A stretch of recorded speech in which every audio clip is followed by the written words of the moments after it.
बिस्मिल्लाहिर्रहमानिर्रहीम, अस्सलाम वालेकुम। इस वीडियो में मैं आपको तफसील से बताऊंगा कि जिस वक्त मतीउल्लाह जान साहब का वाक़या पेश आया तो एन उसी वक्त FIA में एक और सहाफ़ी जिसको बुलाया गया था, जो FIA के सामने पेश हुआ, उससे क्या तहकीकात की गई, उससे क्या पूछगछ की गई, उसने क्या सनसनीखेज़ इंकशाफात किए और साथ ही उसी सहाफ़ी से जो तहकीकात की गई, जो रिकॉर्ड चेक किया गया, उसके मुताबिक जस्टिस काजी फ़ाइज़ ईसा साहब की अहलिया ने जो एक बड़ा इल्ज़ाम लगाया था, उस इल्ज़ाम के कोई सबूत नहीं मिले।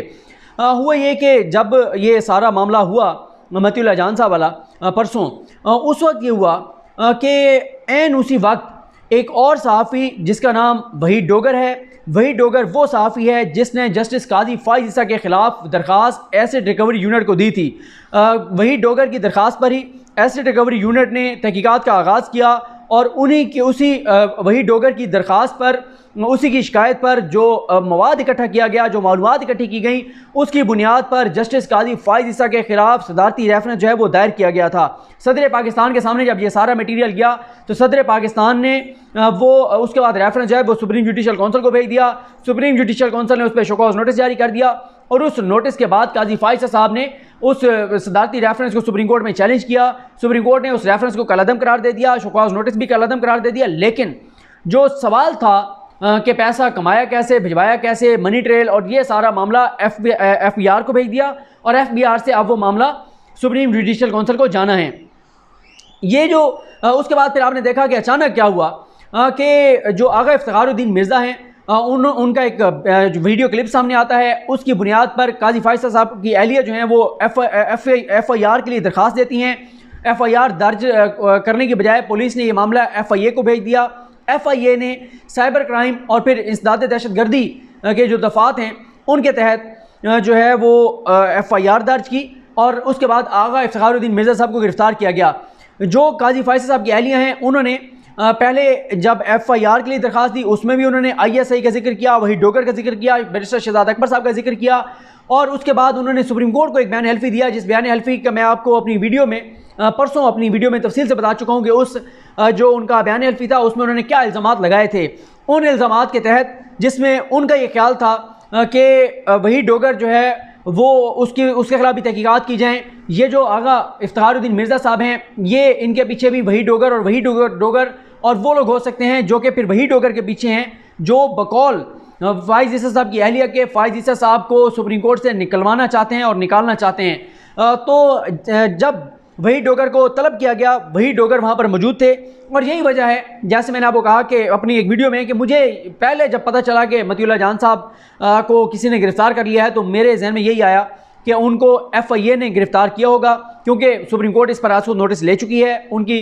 मुबैना तौहीन अदालत की ट्वीट पर। और हमने अक्सर देखा है कि जब सुप्रीम कोर्ट इस तरह के मामलात में आज को नोटिस लेती है तो फिर FIA को बुलाकर सरजनिश की जाती है कि क्या ये मवाद आपके सामने नहीं था, क्या ये चीज़ें आपको नज़र नहीं आ रही थी, क्यों आपने क्यों नहीं एक्शन लिया। तो अक्सर ऐसे होता है कि जब सुप्रीम कोर्ट नोटिस लेती है तो मुतलका जो इदारे होते हैं वो फ़ौरन कार्रवाई करते हैं ताकि वो अपनी जो है वो कारकर्दगी दिखा सकें, अपनी जान बख्शी करा सकें और अदालत को बता सकें कि देखें जी हमने ये कार्रवाई की। लेकिन क्योंकि उसके बाद FIA ने कहा कि हमने नहीं उनको उठाया, लेकिन वही डोगर जो हैं वो ना सिर्फ पेश हुए बल्कि उन्होंने बहुत से इंकशाफात किए हैं FIA के सामने। जो मेरे ज़राए बताते हैं कि 3 घंटे तक जो वही डोगर हैं वो FIA के काउंटर टेररिज्म विंग के 3 रुकनी या 4 रुकनी टीम के सामने जो हैं वो मौजूद रहे। जो वही डोगर हैं उनसे पूछा गया कि आप पहले तो अपना तारुफ कराएं, क्योंकि फ़ाइज़ ईसा साहब भी बहुत आप पे सवालात उठाते रहे हैं, उनकी अहलिया भी कि पता नहीं आप कौन हैं। तो उस पर उन्होंने ये कहा कि, और इससे पहले सॉरी रुक कर ये भी आपको बता दूं कि बैरिस्टर शहजाद अकबर को भी शामिल तफ्तीश किया गया है इस मामले में, उन्होंने भी अपना बयान रिकॉर्ड कराया है। और वही डोगर ने अपना तारुफ ये कराया कि उन्होंने कहा कि मैं 10 साल से सहाफ़त से वाबस्ता हूँ। उन्होंने ये बताया कि जो वहाँ पे उन्होंने बयान रिकॉर्ड कराया उसमें उन्होंने कहा कि वो रोज़नामा पाकिस्तान के साथ वाबस्ता रहे 6 साढ़े 6 साल तक, जो मुजीबुर शामी साहब का अखबार है, क्योंकि ये अब रोज़नामा पाकिस्तान मुजीबुर शामी साहब का भी है और उनसे पहले जो सरदार खान न्याजी हैं रोज़नामा पाकिस्तान उनका भी है। तो लेकिन वही डोगर ने जो वहाँ पर बताया, वो हमारा सोर्स ये कहता है कि उन्होंने मुजीबुर शामी साहब का जिक्र किया कि मैं मुजीबुर शामी साहब के अखबार में काम करता रहा। लेकिन वही डोगर ने ये बड़ा दावा किया कि जब मैं पंजाब हुकूमत के ख़िलाफ़ ख़बरें कर रहा था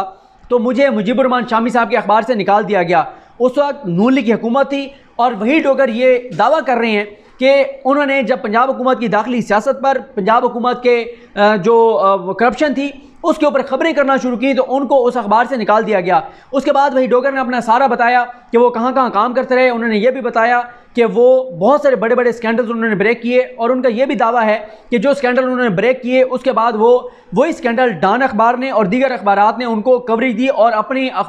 अखबारात में उन खबरों को लगाया। उन्होंने कुछ अपनी स्टोरीज़ का हवाला भी दिया OGDCL के हवाले से। वो कहते हैं मैंने एक खबर ब्रेक की, वो कहते हैं कि पंजाब में जेलों की हालत इज़ार के हवाले से, और वो ये भी कहते हैं कि मैं वो वाहिद सहाफ़ी था जब शरीफ ख़ानदान का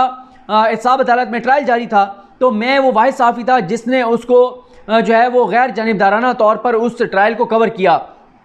वही डोगर ये कहते हैं कि उसके बाद उन्होंने बताया कि वो किस किस अखबार में रहे। और एक और जो उन्होंने बड़ा दावा किया है वही डोगर ने, वो कहते हैं कि एक खातून सहाफ़ी को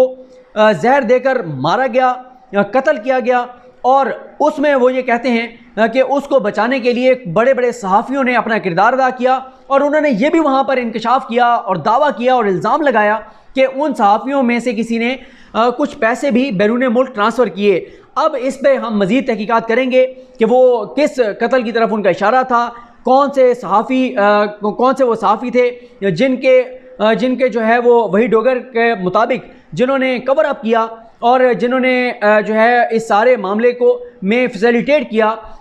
उस खातून सहाफ़ी के कातलों को। उसके बाद वो ये भी कहते हैं, जब उनसे पूछा गया FIA की जानिब से कि ये बताएं कि क्या आपकी शहजाद अकबर साहब से मुलाकात हुई, तो वो ये कहते हैं कि मेरी शहजाद अकबर साहब से सिर्फ एक मुलाकात हुई थी, ये काजी फैसल साहब के रेफरेंस के हवाले से। जब मैंने दरख्वास्त दी थी तो प्राइम मिनिस्टर सेक्रेटेरिएट में एसिड रिकवरी यूनिट जो है वहाँ पर मेरी शहजाद अकबर साहब से मुलाकात हुई थी। उसके बाद शहजाद अकबर साहब जब प्रेस कॉन्फ्रेंस करने आते थे PID में, तो वहाँ पर एज ए जर्नलिस्ट में जाता था तो मुलाकातें हुई, लेकिन मेरी काजी फैसल साहब के रेफरेंस के हवाले से, उनके केस के हवाले से मेरी कभी बैरिस्टर शहजाद अकबर से कोई मुलाकात नहीं हुई। वो ये भी कहते हैं कि